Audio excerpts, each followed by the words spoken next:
tidak putus karunia Allah Subhanahu wa taala terlimpah kepada kita semua, sehingga pada hari Jumat ini setelah Allah Subhanahu wa taala berkenan untuk menyimak doa-doa kita dan insya Allah menerima sholat kita dapat lanjutkan dengan modal kesehatan, keafiatan, iman dan Islam yang Allah Subhanahu wa taala berikan.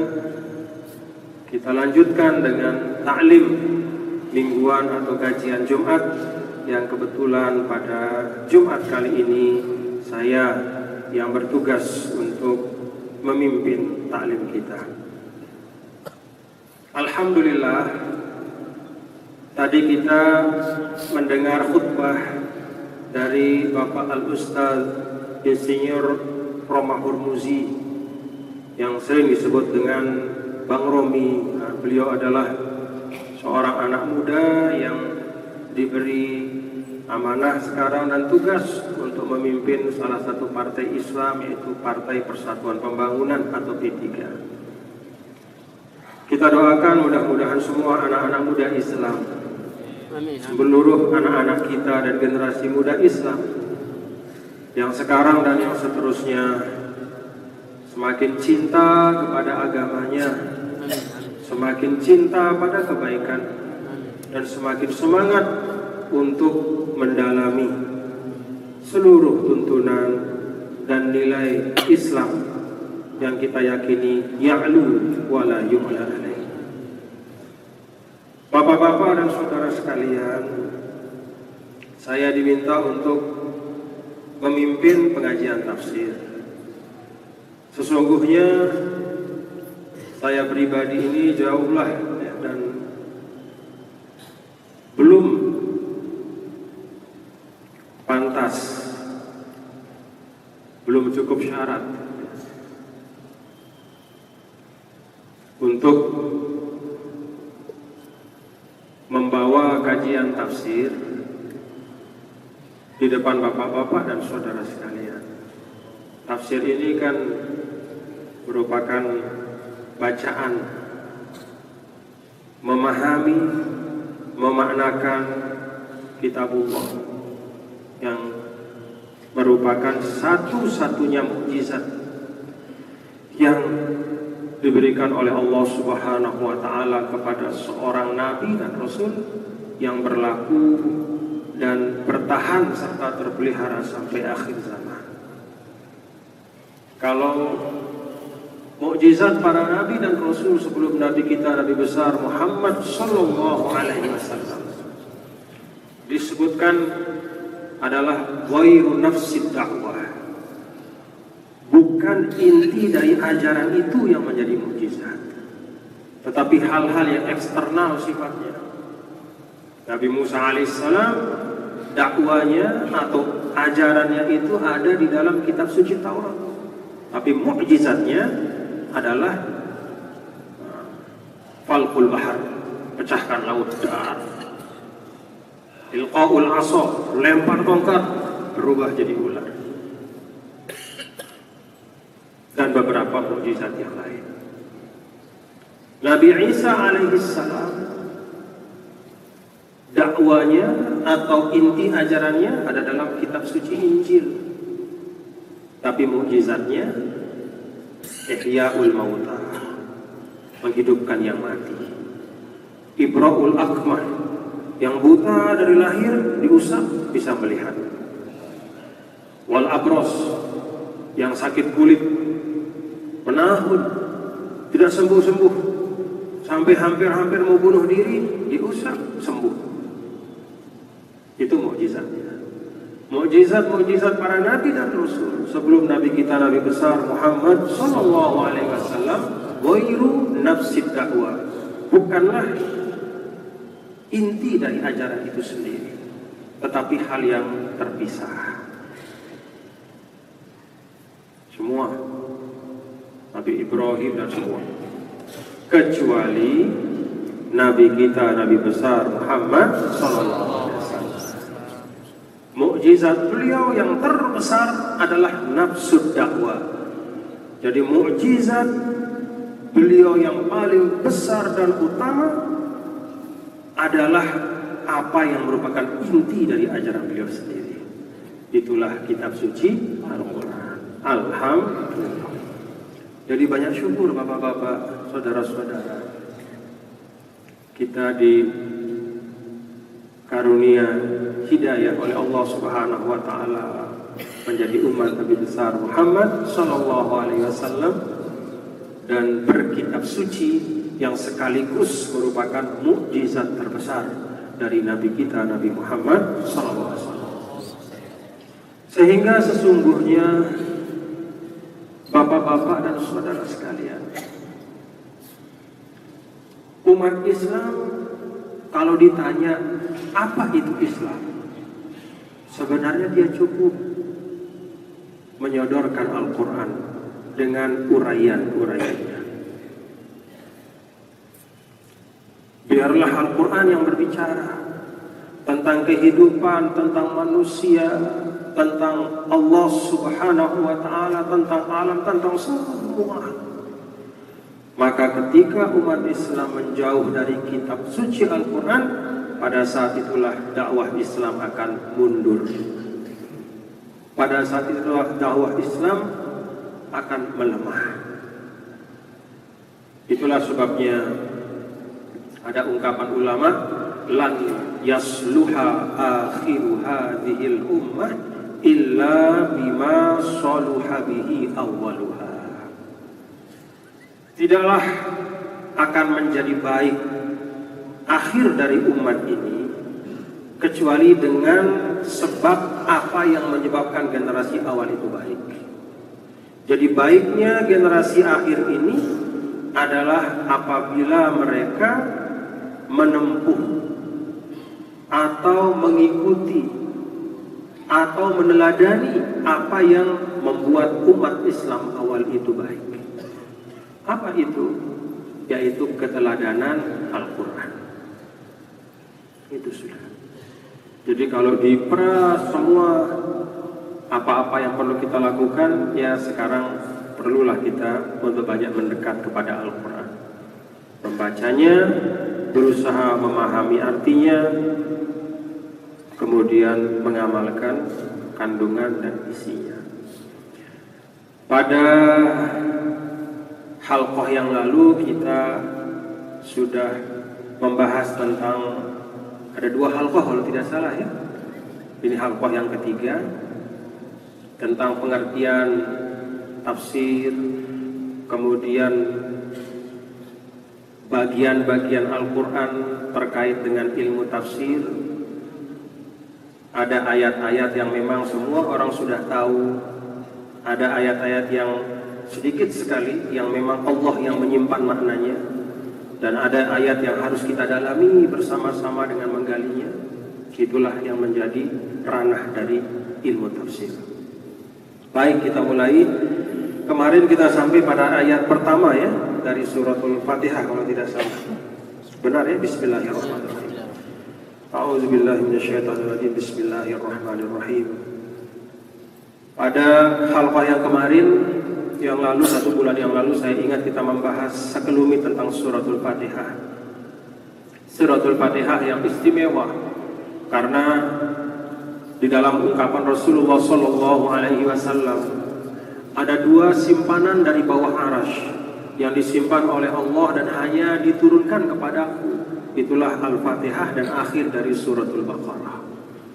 Jadi 7 ayat dalam suratul Fatihah ini adalah dalam tanda kutip harta karun, adalah khazanah simpanan, adalah pamungkas, puncak dan inti.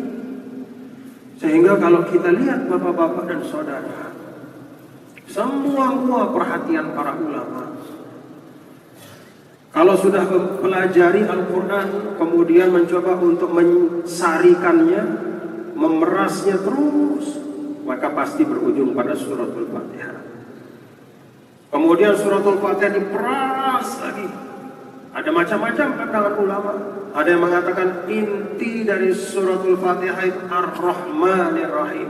Ada yang mengatakan inti dari suratul Fatihah adalah iyyaka na'budu wa iyyaka nasta'in. Tapi intinya bahwa Al-Fatihah adalah intisari dari Al-Quran. Fatihatul Kitab, pembuka dari kitab suci Al-Quran, tartiban la nuzulan, secara tertib mushaf, walaupun turunnya bukan yang pertama.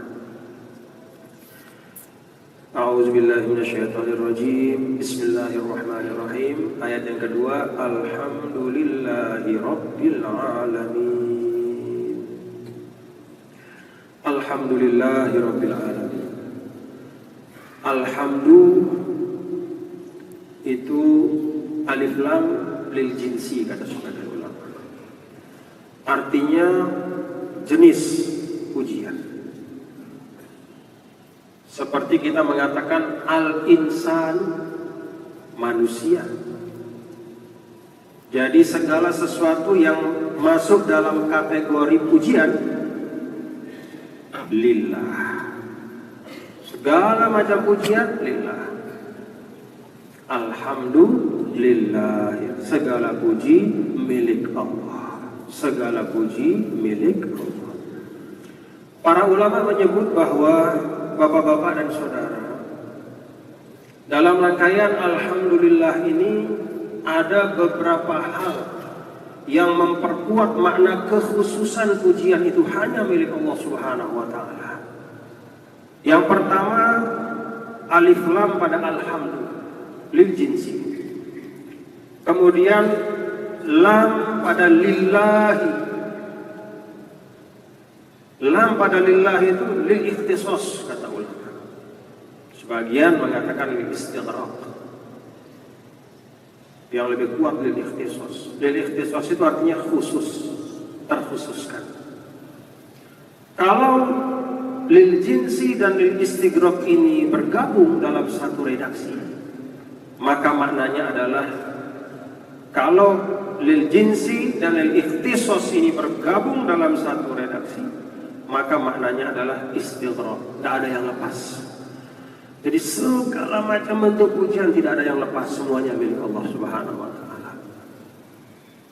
Itulah sebabnya bapak-bapak saudara sekalian, di dalam karangan para ulama itu sering kita membaca.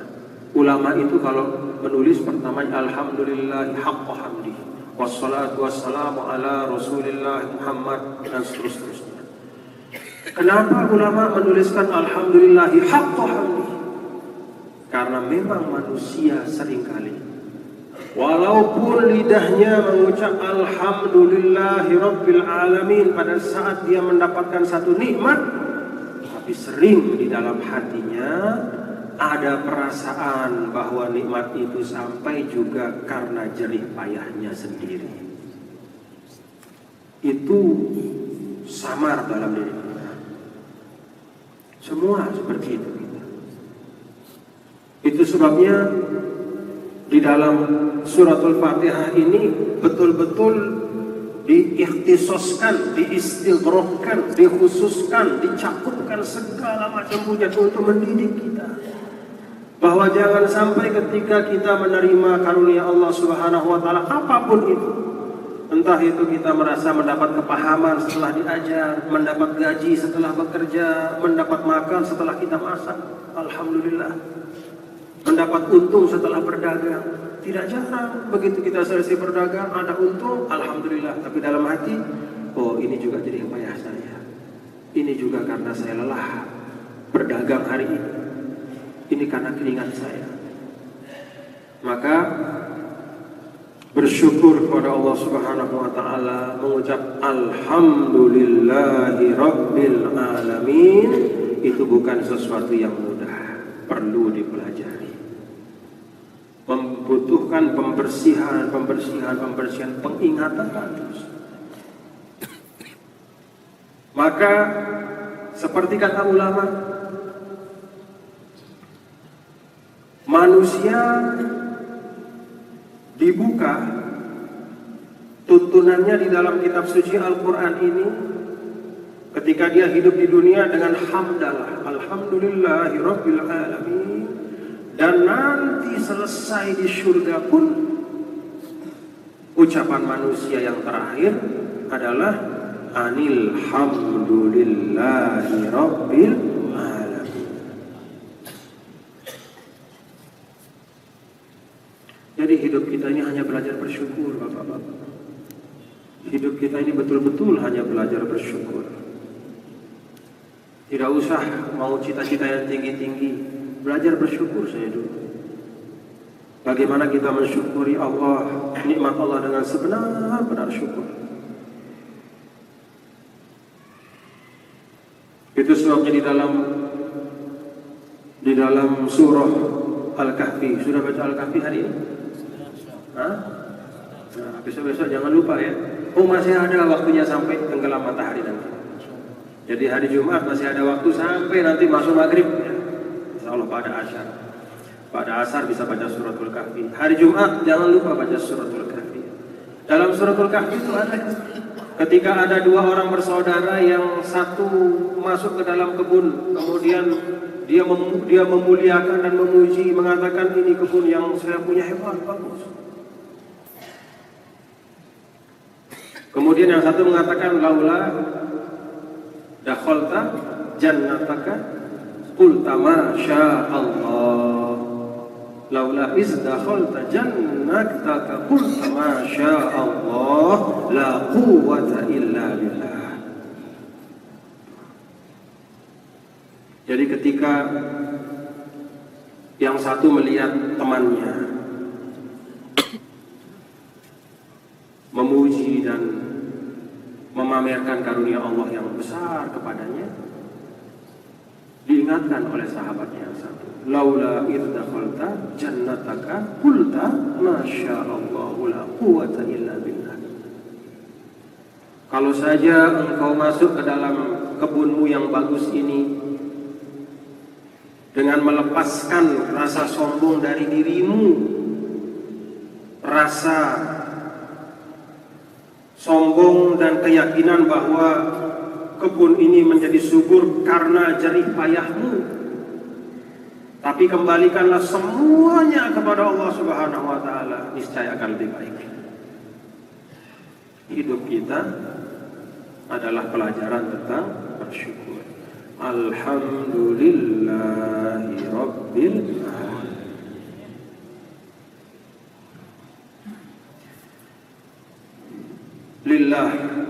Lillah itu lam masuk kepada lafzul jalalah, Allah Subhanahu wa taala.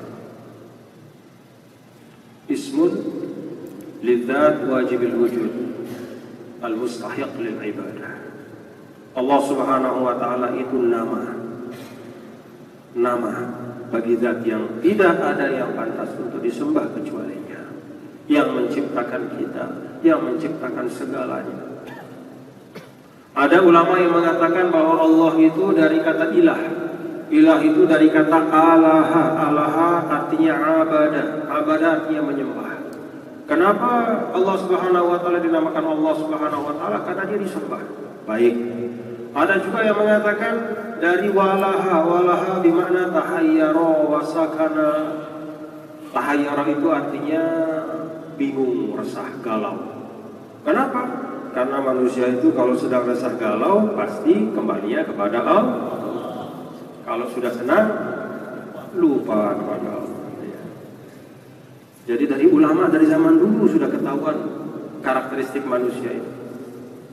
Jadi bahkan sebagian ulama mengatakan ya dari situlah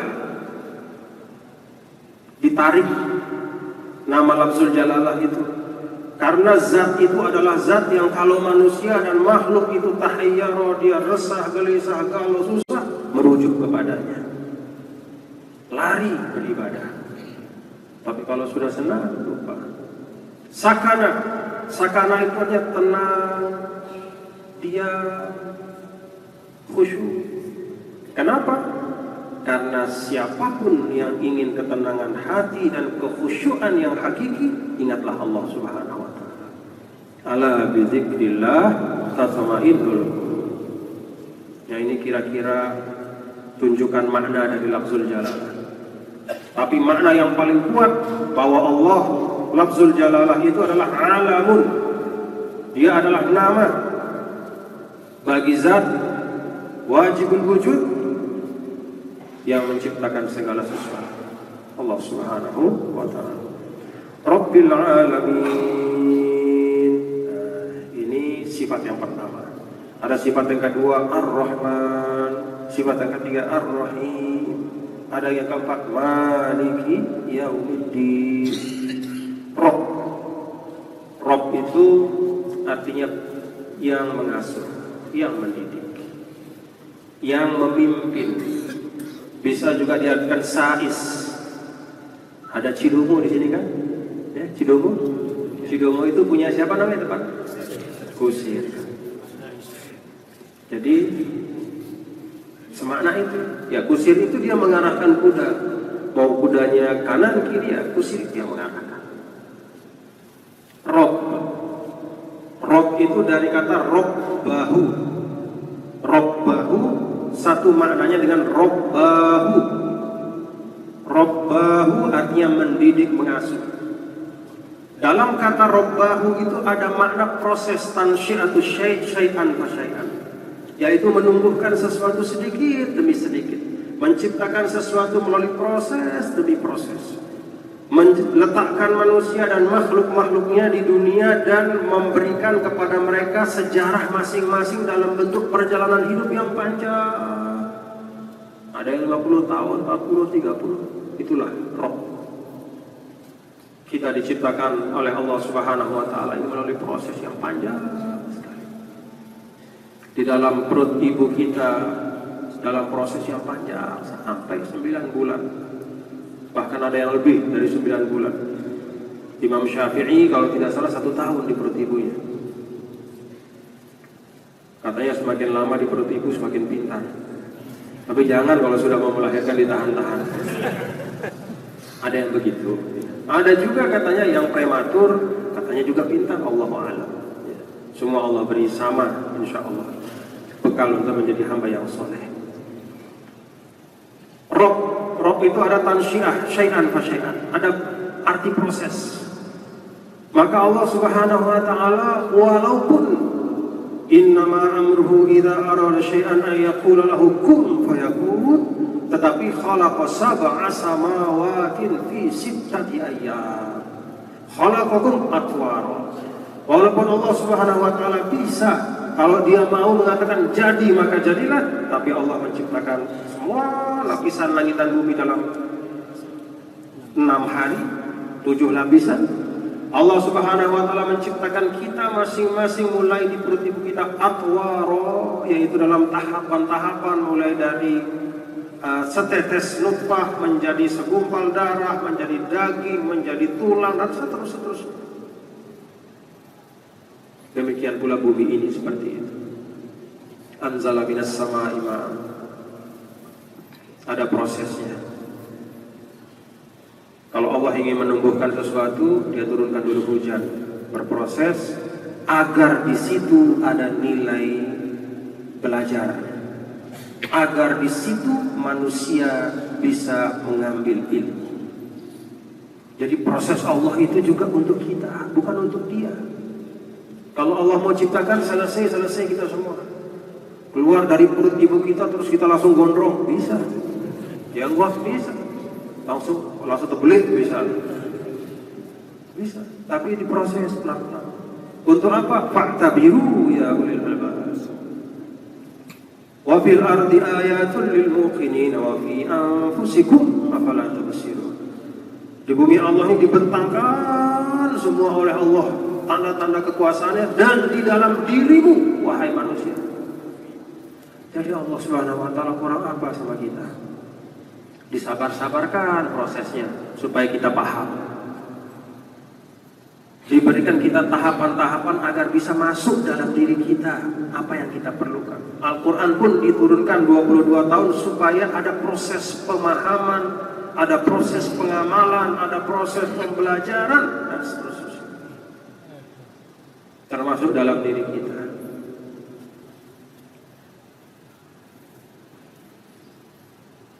Alhamdulillah. Dalam diri manusia itu katanya ada 60 triliun sel.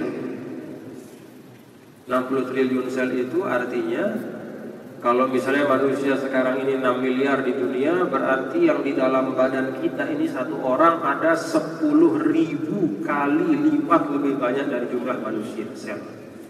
Tapi sel-sel kita itu tidak ada yang berkelahi satu sama lain di dalam badan.